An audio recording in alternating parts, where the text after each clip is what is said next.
एक नगर में सोमलिक नाम का जुलाहा रहता था। विविध प्रकार के रंगीन और सुंदर वस्त्र बनाने के बाद भी उसे भोजन वस्त्र मात्र से अधिक धन कभी प्राप्त नहीं होता था।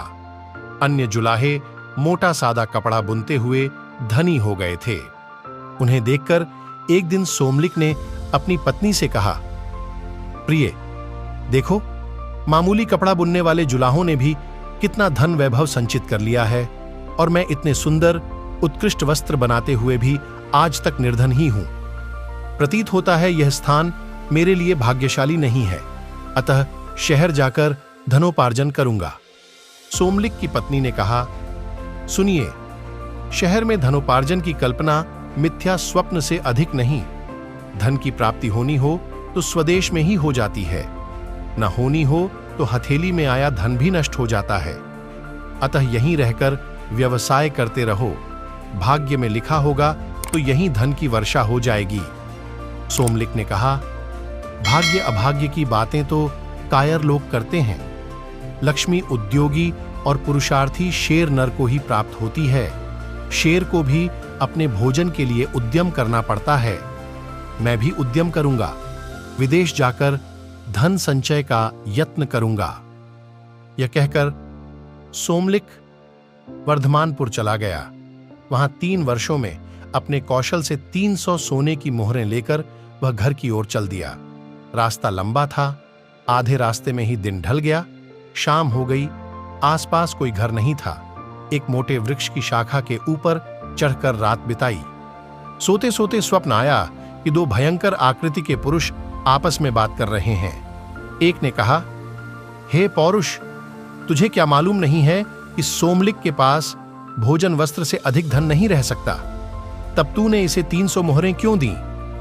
दूसरा बोला, हे भाग्य, मैं तो प्रत्येक पुरुषार्थी को एक बार उसका फल दूंगा ही। उसे उसके पास रहने देना या नहीं रहने देना तेरे अधीन है।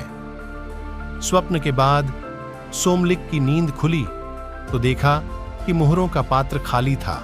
इतने कष्टों से संचित धन के इस तरह लुप्त हो जाने से सोमलिक बड़ा दुखी हुआ और सोचने लगा, अपनी पत्नी को कौन सा मुख दिखाऊंगा, मित्र क्या कहेंगे।